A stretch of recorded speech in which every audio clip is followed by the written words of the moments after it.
Hey friends, I hope this video finds you well. If we haven't met before, my name is Tyler and I'm on staff here at North Decatur. We are walking through the 5th chapter in the book of Acts, and today we find ourselves in verses 27 through 32. My first reaction to reading this verse for today is, well, that didn't take long. It was like a chapter ago when the disciples were in front of the religious leaders. They were being arrested. They were being questioned. They were being told not to preach and not to teach and not to do the work of ministry that's breaking out amongst the populace. That was just a chapter ago. And again, already we find ourselves in this verse. They've been arrested silently because there's fears that protest might come out from the populace. There is a even more extreme formal censoring of what it is that the disciples are saying and preaching and teaching and doing in the community, and the unrest that it's providing to some of the institutions. It feels a lot like deja vu, and yet this is where we are. It seems that the disciples continually found themselves getting in trouble with the religious leaders. And for the religious leaders, just to focus in on that for a little bit, like it seems like they are becoming incredibly impatient. Um, this time they seem to be belittling a little bit more, to be trying to squash down this movement just a little bit harder. They're confrontational. They say in no uncertain terms, we told you to stop preaching and teaching, and yet here we are.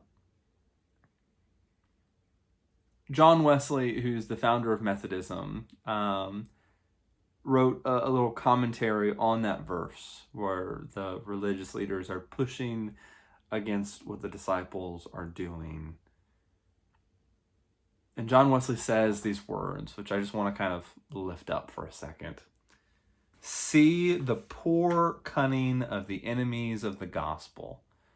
They make laws and interdicts at their pleasure, which those who obey God cannot but break. And then they take occasion thereby to censure and punish the innocent as guilty. The poor cunning of the enemies of the gospel. It sounds rather intense, and I mean, this was also written a while ago, but it's also true. Enemies of the gospel, in ways we can find ourselves as enemies of the movement of the gospel in our midst all around us. A gospel that, as our tradition has given us, is bold, is inclusive, is relevant. It's of a man who died as a prisoner of the state, an enemy of the state, as someone whose gospel of love and justice and wholeness was so challenging to the status quo that he had to be murdered.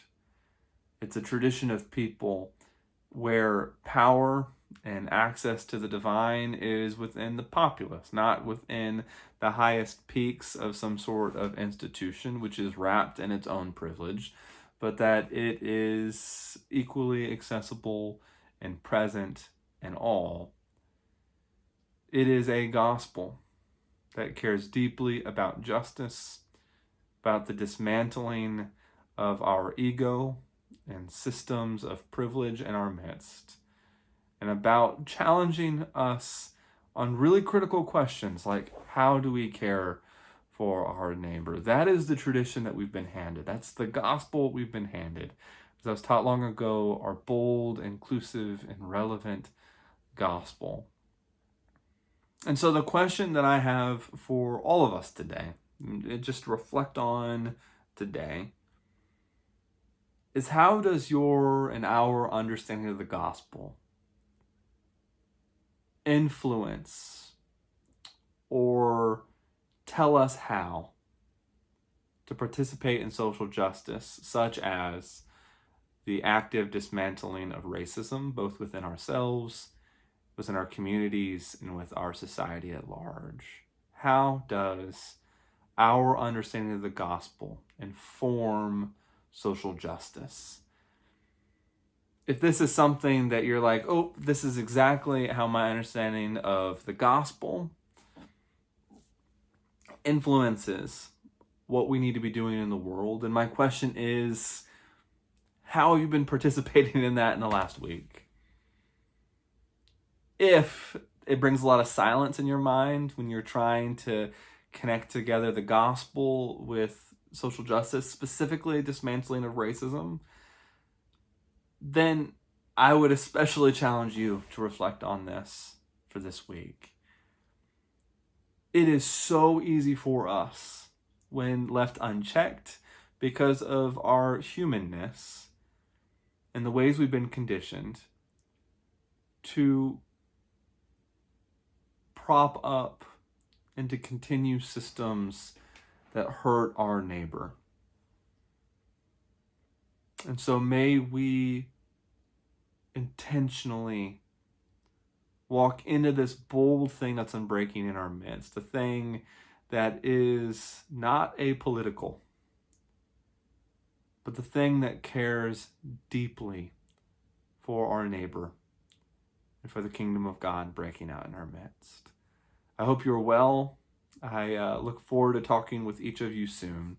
And if there's any way that the church can support you in any way, please don't hesitate to let us know. Take care.